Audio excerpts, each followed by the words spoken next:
যুক্তরাজ্যে অবস্থানরত বিএনপির ভারপ্রাপ্ত চেয়ারম্যান তারেক রহমানের কিছু ছবি সামাজিক যোগাযোগ মাধ্যমে ছড়িয়ে পড়েছে।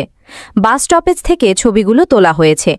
ছবিগুলোর মধ্যে new Victoria hospital bus stoppage থেকে তোলা একটি ছবিতে দেখা যায় তিনি সাধারণ যাত্রীর মতো লোকাল বাসের জন্য দাঁড়িয়ে অপেক্ষা করছেন, সময় কাটাচ্ছেন নিজের মোবাইল ফোনে কিছু একটা পড়ে।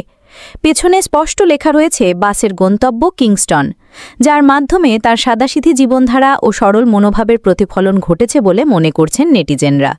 একটি দলের গুরুত্বপূর্ণ পদে থেকেও তার গণপরিবহন ব্যবহারের এই দৃশ্য নেটিজেনদের প্রশংসা কুড়িয়েছে। তারা বলছেন, যুক্তরাজ্যে অবস্থানরত বিএনপির ভারপ্রাপ্ত চেয়ারম্যান তারেক রহমান আজও তার রাজনৈতিক আদর্শের সঙ্গে সামঞ্জস্য রেখেই জীবনযাপন করে চলেছেন। দলের সর্বোচ্চ পর্যায়ের দায়িত্বে থেকেও তিনি কখনো কোনো ভিআইপি সুবিধা গ্রহণ করেননি, বরং সাধারণ নাগরিকের মতোই দৈনন্দিন জীবনে চলাফেরা করে যাচ্ছেন। নেটিজেনরা বলছেন, এ ধরনের আচরণ শুধু একজন রাজনৈতিক নেতার ব্যক্তিগত নম্রতার পরিচায়ক নয়, বরং এটা তার নেতৃত্বদানের দর্শনেরও প্রতিফলন, যেখানে রাষ্ট্রনায়ক ও জনগণের মাঝে কোনো প্রাচীর থাকে না।